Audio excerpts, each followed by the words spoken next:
Welcome to Take 5, your 5-minute inspirational message from Solid Rock, Drogheda. Do you remember Fungie the dolphin? The dolphin that came to visit Dingle down in County Kerry and just stayed. He would be there in the harbour every day. He would follow the boats out and everybody got to know him. Fungie seemed to love living in Dingle and was there until just last year, a real fixture in the place, and brought many tourists into Dingle. Well, now we have Wally the Walrus. I wish they'd been able to come up with something a bit more imaginative than Wally for a walrus, but Wally is the first confirmed sighting of a walrus in Irish waters. And naturalists think that he fell asleep on an ice floe, because walruses of course live in the Arctic, that he fell asleep on an ice floe and was carried south on currents and ended up swimming, and well, he ended up coming to Ireland. And people are saying this is great, everyone wants to go and see the walrus, it's like the new Fungie and everything else. The problem is Wally's not doing so well. You know, Wally's getting in trouble because as a walrus he likes to climb up on ice floes, on big bits of floating ice, and rest on them, but there's no ice floes around Ireland, so he's actually climbing up onto boats and he's wrecking people's boats and getting a bit hurt and stressed in the process. And now biologists are a little bit worried about what's going to happen with Wally, and that this whole thing may not end well, having a walrus in Ireland. There's a reason why we haven't had walruses here before. But you see, the problem is that Wally is not where he's designed to be, because God created walruses to live in the Arctic. They're specifically designed for that environment. In fact, they are incredibly designed. You know, the first thing, when you look at a walrus, the first thing you think is, well, they're fat. And they're supposed to be fat. It's not just any fat. This is not just eating too many Chinese takeaways. A walrus is covered in blubber, and that blubber is about 6 inches thick.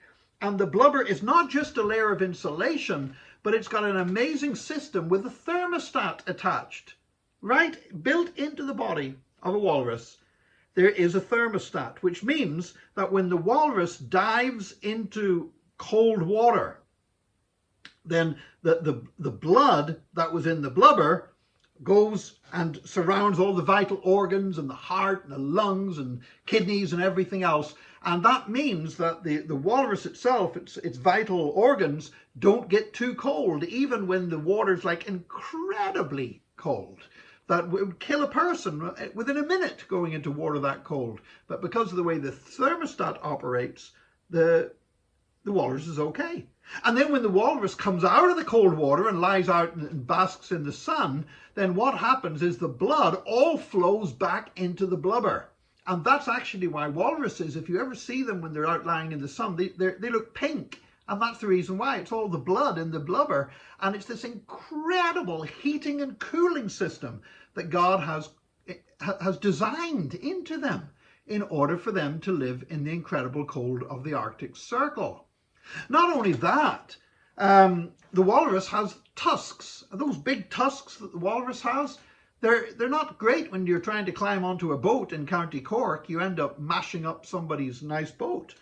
But those tusks are, they're designed for protection. A walrus can fatally kill a polar bear that attacks it. I mean, they're tough. And those tusks are also designed for digging up clams, because walruses eat an amazing amount of shellfish. A walrus can eat 6,000 clams in one mealtime, and it uses those tusks to dig up the clams, and then it's got a tongue that operates like a super vacuum cleaner, more powerful than anything Dyson has ever made. And what happens is the walrus puts its mouth around a clamshell and it just jerks its tongue back, which creates a massive vacuum that sucks the clam right out of the shell. And in fact, that vacuum that a walrus creates is so powerful, it can suck a hole in a plank of wood by doing it. And not only that, the tusks are designed, if the walrus wants to just lie in the water and can't be bothered getting up onto the ice floe, it just uses its tusks as an anchor, it digs them into the ice and just floats along on the edge of the ice floe. So he's designed, Wally is designed for the Arctic Circle. He's got valves that stop him breathing underwater, and when he goes underwater, those valves just stop, and he's able to actually remain underwater for 30 minutes at a time.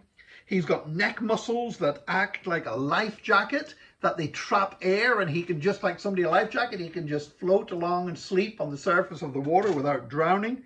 Wally is superbly designed for the Arctic, but not for Ireland. Wally needs to find his way home. And you know what?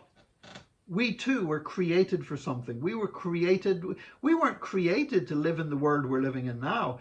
We were created to live in God's presence. We were created to live in perfection with God. And until we find our way back into a relationship with our Father God, we're going to be like Wally, clambering onto the boats and breaking them and getting injured and aggravating everybody round about him. Because just as Wally was created for something in particular, you and I were created. We were created to be with God, to spend time with God, to worship him, and to enjoy him forever. Wally needs to find his way home.